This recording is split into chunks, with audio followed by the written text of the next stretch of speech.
I think that they were very competent. They were very capable referees. Good for them. I think it's fantastic if they are skilled at what they do and they were better than anybody else and they made the cut. Habibti, you do you and don't even look back. Oh, Lush and you. Qatar is coming, is on its way to FIFA. FIFA is on its way to Qatar, rather, in 2022. They're making preparations. It's been crazy. The decision was made a few years ago. And there was some conversation about temperature and the labor, the workers, the human rights, all this stuff. Now, a video was sent to me about today's topic, which is a member of the royal family in Qatar refused to not only shake the hand of a female FIFA referee, but also did not acknowledge her as well. Now, that you may ask, why would two Lebanese guys be interested in this? Well, as Arabs, of course, we have to talk about the cultural implications, the religious implications, although this is a cultural channel. But I think it's even more important because Qatar is about to host the world in one of the largest sporting events in the world. Oh, yeah. And it's important that people understand what happened, what we think about it, and what the customs are in that part of the world. You mentioned there, the fourth official today, Adina Alves Batista of Brazil, who made history, and you see Gianni Infantino giving her an extra word, the first woman ever to referee a men's game in a senior FIFA tournament. So there she is. That's the female referee. Okay, not much acknowledgement there. I mean, he might have said something under his mask. Well, he didn't even look at her. Because she looked at him, nodded her head, and said something. He just stood there. We don't know if he said something or not. Let's just do it one more time. It's a bit grainy, but I would have liked to have seen how he acknowledged the first female there. Okay. Okay. All right. So a little bit of discussion there, a little bit of, I guess you can say, controversy about this. What are the let's start at the beginning. What are the rules or customs religiously around physical contact with the opposite sex? Well, there really isn't any physical contact, especially in like countries like Qatar. Yeah. They don't really do that stuff. It doesn't surprise me that he didn't. Yeah, me neither. Like, coming from Qatar. Well, to be fair, honestly, like, she did also just speed. Like, not speed. She kept the same pace as she walked by and just nodded her head and kept on going too. But I would bet that she was informed beforehand that she is not. Oh, this is the royal family. Yeah. There's a huge briefing that happens prior. I don't understand what the big problem is though. Like, I don't think there's a big problem either. Acknowledge somebody. Ooh. I just think he might be rude at the same time. Possible. Now, Islamically, which we know is the majority religion in the Arab countries, you put your hand on your chest as a form, as a sign of courtesy, and also as a non-verbal communication to let the other person know that you're not going to make physical contact with them. Yeah. He didn't do that. That is the globally, widely recognized way of saying that I would prefer to not make physical contact due to my religious beliefs. Okay. I would like to not do that. Had he done that and maybe even just, leaned forward a little bit, even wave or acknowledged her in some way, I think would have really just solved everything. Yeah. Is this a bigger issue than what I think Vice News is making? I do, because they went ahead and wrote, he appeared to ignore both female referees following instructions to walk straight past the Qatari royal. I mean, that's a little bit dramatic. But you can acknowledge he's not going to marry them on the spot, and it's not like a huge threat. Yeah. Like there can still be interaction with the opposite sex without fear of repercussions. Yeah. Some reports suggested that because of his religious beliefs, the younger brother of Hamad bin Hamad Al Thani was forbidden to make any physical contact with a woman. Others have used the video to reignite the debate over the location of the upcoming World Cup and the human rights controversies surrounding it. That's also a little bit of a stretch using this moment. I think we're here just to explain culturally what happened, even religiously, if you will, what happened, the social norms between men and women was on display here, but unfortunately it was really botched. The women were told to apparently ignore the member of the royal family, and that's, if they were told that, that's because the royal family instructed To do so. them Exactly. to do so, which is really odd. But he also had an opportunity to show the world, you're on the world stage, the world is watching Qatar in 2022. The whole world is going to have their eyes on this country. And as a member of the royal family, this is not really how we should be conducting ourselves, or how they should be conducting themselves, because then you're just opening up a whole bunch of new misconceptions, and you're going to have people be like, oh my God, are the men really like that? And they're not. They're really not. Thing is, bro, like, do you think this is a bit of a stretch? I do. I do too.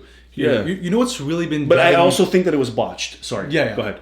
You know what's really been driving me through the roof lately? What? Canceling people. Oh, cancel And normalizing stuff. It's driving me nuts.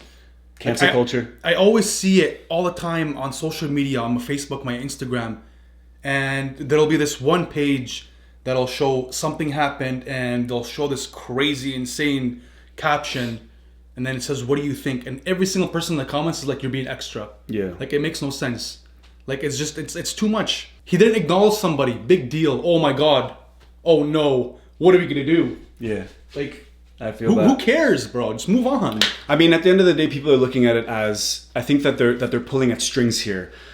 It's not like he didn't say anything to her because she's a female referee. It's not like she's bad at her job. It's not like women should not be FIFA referees. It's not all of those little sub issues. I think that Vice is trying to like kind of force into the atmosphere.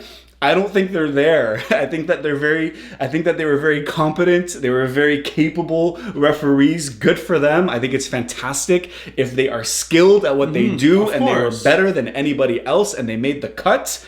Habibti, you do you, and don't even look back. Fantastic. Oh my God. I don't think that's what he thought. Personally, I don't. This was an award ceremony. They were so good at their jobs, they were receiving awards. That's And they were told, listen, the royal family, they don't want to be acknowledged. I don't know what instructions they were given. But But he, I think, had an opportunity to show her how a religious person would acknowledge a female. And I think that was an opportunity missed. yeah. Thing is also at the same time, it's like, okay, what you think is normal in your country might not be normal anywhere else. This is one thing people are not understanding.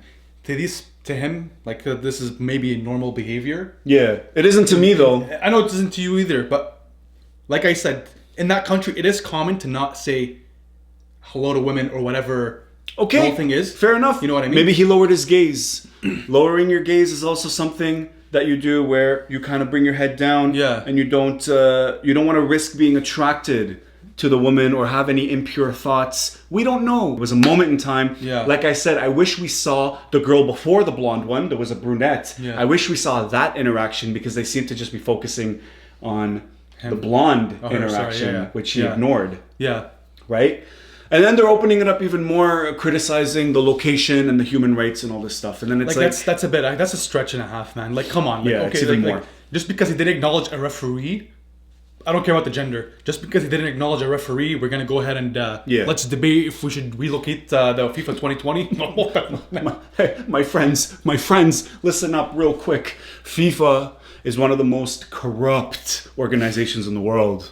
They wash money for the mob. They launder. They appoint and promote, and they choose and they pick and they choose. Whether it's the Winter Olympics in Sochi, Putin basically built that entire village, and did everything that he wanted to do. He gave out contracts to all of his friends. Everybody does it. All the countries do it. Qatar, it was rigged. The voting was rigged. We all know this. They bring in labor from Southeast Asia. They take their passports. Are they mistreated? Are they overworked? Are they abused? Probably. But guess what? It happens in Mexico. It happens in India. It happens in, one of the countries that just made it to Mars, the Emirates, you know? And these are actually like Arab countries, but we're going to be the first ones to call them out. You know what I mean? So, oh, and by the way, if you're watching this video on an iPhone, which is designed and owned and operated in California, they have nets outside the building for the Chinese workers that jump out to commit suicide in the iPhone factories. So the point that I'm making is that it's not that it's okay, but Vice needs to be careful. And if we're going to have this conversation, we need to have it properly and really get all the information here and understand that it's just not fair. At all. You know, South Africa, the World Cup, oh my God, Nelson Mandela, the Vuvuzelas, the culture, remember that? That was unbelievable. It was unbelievable. Coca-Cola, Budweiser, McDonald's, they invaded, they pushed out all the local businesses, they put the homeless on buses and they drove them 100 kilometers outside of the Johannesburg, and they left them there because they knew that by the time they walked back, FIFA would be over. That's how far they drove them. Unreal. Right? Unreal. Brazil had a law there's no alcohol permitted during football matches because the hooligans get too violent. Budweiser came in, they trumped the federal law in Brazil. Budweiser said, we're an official sponsor of FIFA, Habibi. Ching! They're drinking. They trumped the federal government law. So, if we're going to talk about it, let's talk about it. But Qatar is going to do what it has to do. It's corrupt. Everyone's corrupt. Everyone's making money. But anyways, in terms of this case, ladies and gentlemen, I guess the main takeaway is that we put our hand on our chest and we love and respect women in general. Yeah. But you're going to have members of the royal families, particularly in the Gulf states, which happen to, you know, have different customs, you know, a little bit more extreme. And that's okay. In my view. And that's okay. Completely fine. Yeah. We don't have to cancel them for that. No, we don't have to relocate for that. No, but if the whole world is going to be looking at Qatar, then maybe we should be making more videos during FIFA to make sure that people understand, like, hey, there's other Arabs out there that may think differently or may have an opinion about what happened, you know. Just keeping an open mind about it. Literally. Yeah. Let us know what you think. If this wasn't caught on camera, nobody would give a shit. Ha. Zero.